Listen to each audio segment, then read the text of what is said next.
walking around town right now looking in all the souvenir shops. This town is known for its pottery. All the souvenirs are crazy cheap. I can't buy anything though because I'm on a bicycle.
Finally found a restaurant with a vegetarian option. I ordered ratatouille vegetables. There's a bike right there.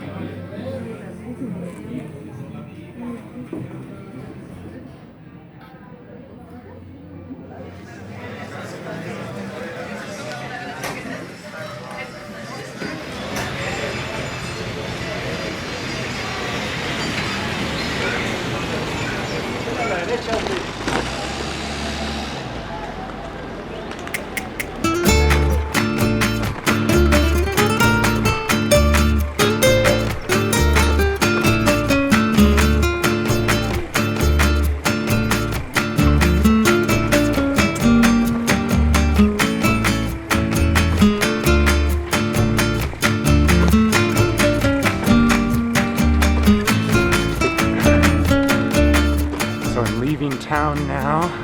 It's quite hot today. The sun is out.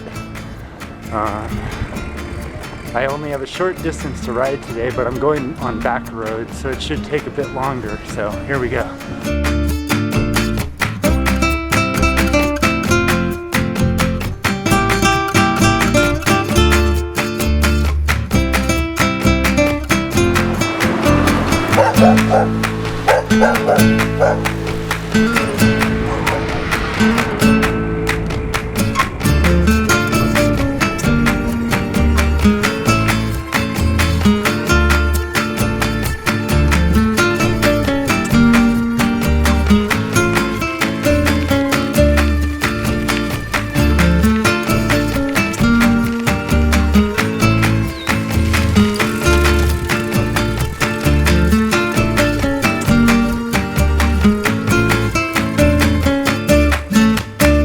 Only going a short distance today, like a little over 20 miles, but I have a feeling it's going to be a difficult 20 miles. This road is just up, down, up, down, up, down, and my topo shows that there's a big uphill coming up. Yeah, it's going to be tough. For my entire time here in South America, or in Ecuador and Colombia I should say, I've been greeting people by saying buenos dias, buenas tardes, buenas noches, whatever. But here in the last couple days, I've noticed a lot of people don't say that. They say bom dia, which, correct me if I'm wrong, is Portuguese, not Spanish. So it's kind of interesting, and I don't know if this region has a bunch of Portuguese people or if they're just trying to be international or something. I'm not sure, but it's interesting.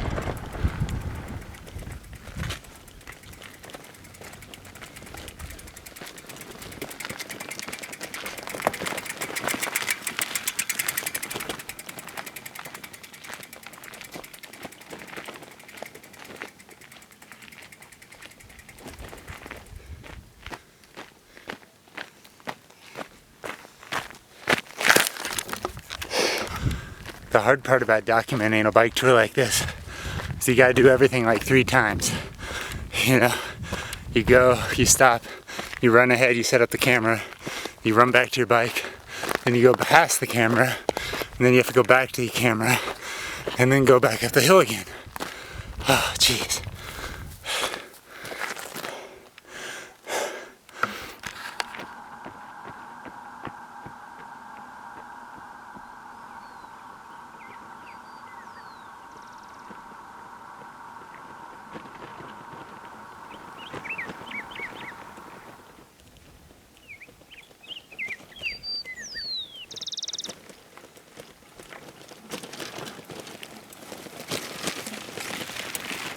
I just stopped to take a break here. This hill is, whew, killer. I think I got another 2 miles up to the top.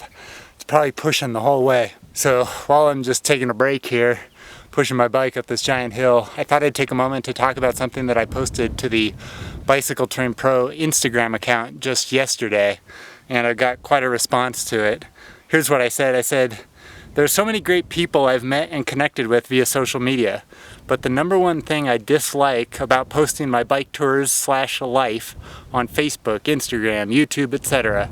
is that so many people, not all of them of course, but far too many of them, seem to be looking for the opportunity to tell me how I'm doing it all wrong. Whether I'm not eating the right foods, or not camping enough, or not cycling far enough each day, or not always wearing my helmet, or carrying too much gear, or not hanging my food in the tree at night, or not having my seat at the right height, or not washing wild blueberries before I eat them, or using a product or a brand that they don't like, or giving an opinion that they disagree with. It seems like there's always someone who has to speak up and say, hey, you're doing it wrong. And you know what? It gets really, really old after a while. Can't you just look past all those little things and see that I'm out here actually cycling around the world the way I want to do it? If you want to do it differently, then get out there and conduct your own bike tours the way you think they should be done. So that's what I posted, and I got quite a response. A lot of people were thinking, and maybe rightly so, that I was upset, like personally offended that people were making negative comments about whatever I happen to be doing out here. But actually I was trying to make a comment about the bike touring world, or maybe even the whole cycling world as a whole, or maybe the whole world as a whole right now. It just seems like there's always got to be somebody who's got to speak up and say something negative or point out what you're doing incorrectly. And one of the things that I talk about inside my book, The Bicycle Terrain Blueprint, in fact it's the very first chapter. The chapter is called There Are No Rules with Bicycle Touring. And in that chapter I go on to explain that like there are certain principles behind bike touring that people commonly use, like packing in a certain way or using a certain type of bike or whatever. But that does not mean that that is the one and only way to do this. There are tons of different ways, and you can break pretty much every rule that has been established by the traditional bicycle touring world and still go on and conduct your own successful bike tours. So that's kind of what I was getting at with the post. It wasn't so much a personal, I was upset at people or something like that. It was more pointing out the fact that, when you see somebody going off on a trip like this, don't ask them about their bike or the gear they're using. That's not really that important. What you should be asking them is what their motivation is behind the trip, what the best moment from the trip has been thus far, what challenges they've had. I think those are much better questions. On my early bike tours, like when I was 17 or 18 years old, I was riding this old beat up mountain bike because it was all I could afford. It was a bike that had been run over by a car. The frame was bent, the wheels were bent, the brakes didn't work, nothing, but I rode that thing across the country twice. And older cyclists that I would meet in camp, older, maybe more experienced and with more money, would meet me in camp and say, oh man, you should get a new bike, or you should have new panniers or something like that. It'll make the whole trip easier for you. And I was like, yeah, no shit, I know that. Do you want to pay for it? And, but the thing was, we were cycling the same distances every single day. They were on modern touring bikes with the best equipment like I have now, and I was on a shitty garage sale bike that had been run over by a car. But at the end of the day, we covered the same amount of distance, and I think that's all that matters. So, what am I trying to say with all this? I guess it's just, I think people should be more conscious of how they interact and respond and question and comment to other people in real life and online as well. Okay, I'm gonna continue up this hill. I'm so hot and sweaty right now. Here we go.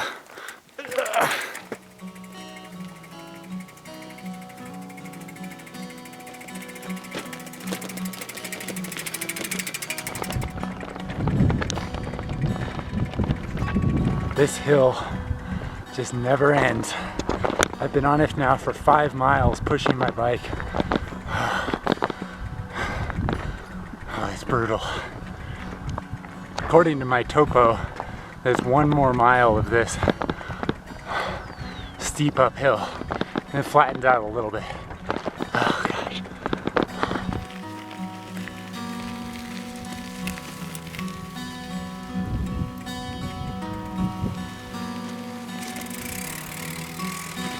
Check this out, there's some kind of attraction here. Observatory Astronomical. Ah.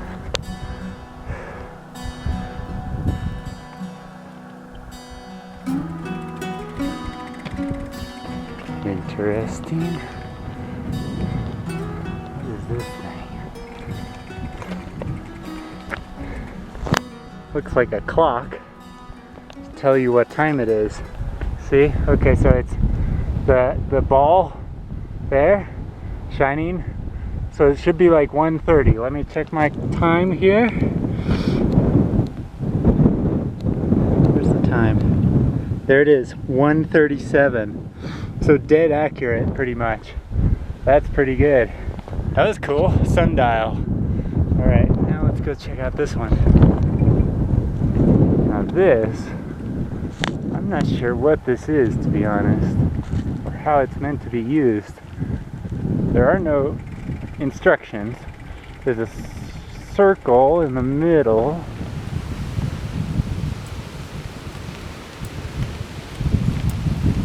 Look at here, body parts hanging from hooks, corn, factories up here blowing smoke, rain, water. I don't know what that is, a monkey? Yeah, that's pretty disturbing. It's getting really windy up here. Yeah, I don't really know what this is exactly. It's a Stonehenge-like structure. It's beautiful, there's awesome artwork on it. But yeah, I have no idea what it is. If you know, let me know.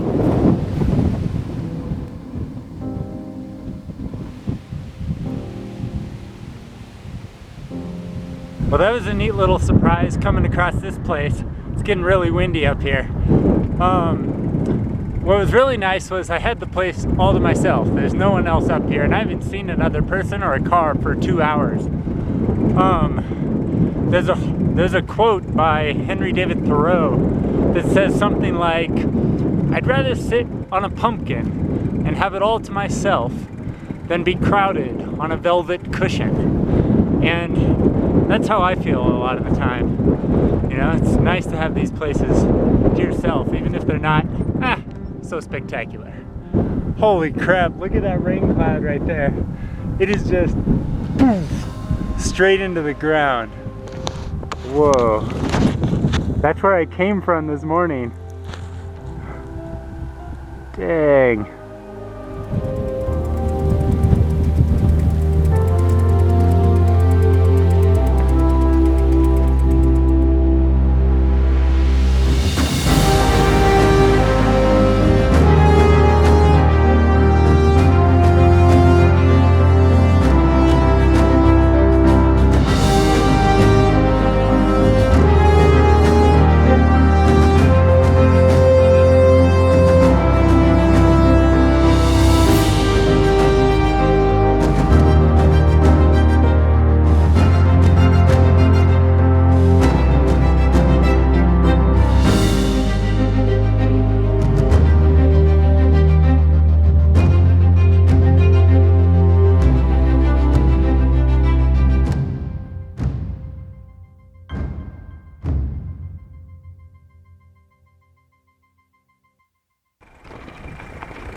There are rain clouds all around me, but I'm gonna dodge them.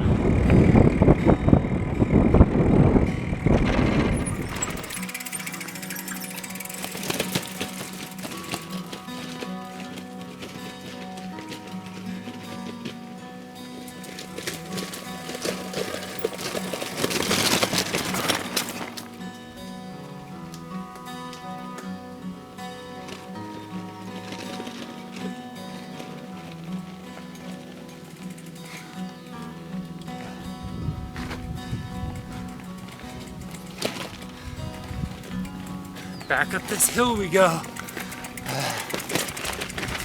I really should have planned to camp out here. It's so beautiful, there's no one out here. It's awesome, it's like my dream bike touring paradise. I just don't have enough water. I've only got half a water bottle left, or 3/4 maybe. And even that I'm worried about getting to town with, let alone spending the night. So I gotta keep going, but maybe I'll come back here in a couple days and just camp on one of these hills. It'd be really awesome. Oh, it's so beautiful. Check this out. So check it out. That's where I came from, and this over here is where I'm going.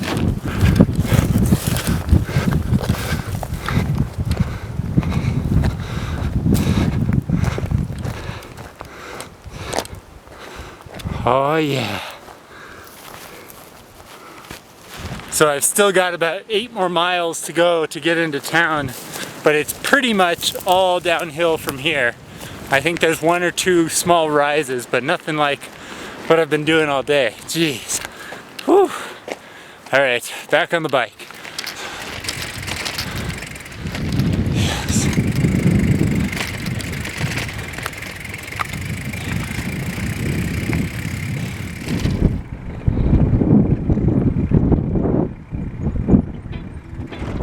Sometimes you climb a hill and you are rewarded with the most spectacular view.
Just like that, I'm back on the paved road.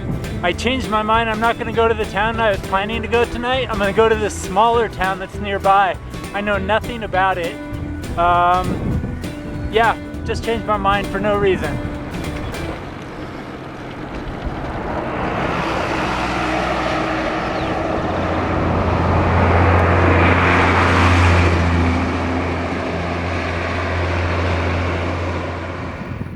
So I'm in town here. I don't know what the town's called, but having trouble finding any place that's open. I found a couple hotels, but there's no one there to ask about a room. So this town is really sleepy. Like, I am definitely the only tourist here. So there's a hotel.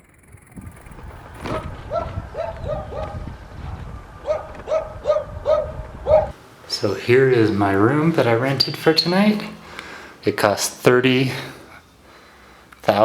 Colombian pesos, which is the same price I paid last night. It's about 10 US dollars. Little bedroom here, bathroom, there's me. And then here's the view outside, which I haven't even looked at yet. But there you go. Not superb, but not bad either. I want to just like take a shower and stuff, but It's already 5 o'clock, and yesterday the town I was in closed down at like 6. So I don't want that to happen again today. I think what I'm gonna do is just change my shirt really quick and then go into town, just walk into town, try to go to a restaurant and get some food para llevar to bring back here and eat. And then I can shower afterwards. Whew, today was a workout, a real workout.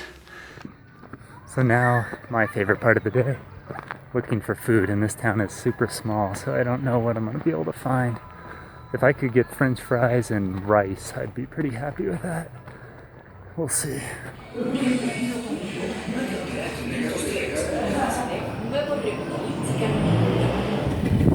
Look what I got, and I made the move to check it before I left the restaurant this time. So here's what I got for dinner tonight. Rice, French fries, and salad. Not bad. I probably should ask for 2 times this much though. I'm just so hungry. I might go back there if I have time. Get some more French fries, rice, salad, yeah.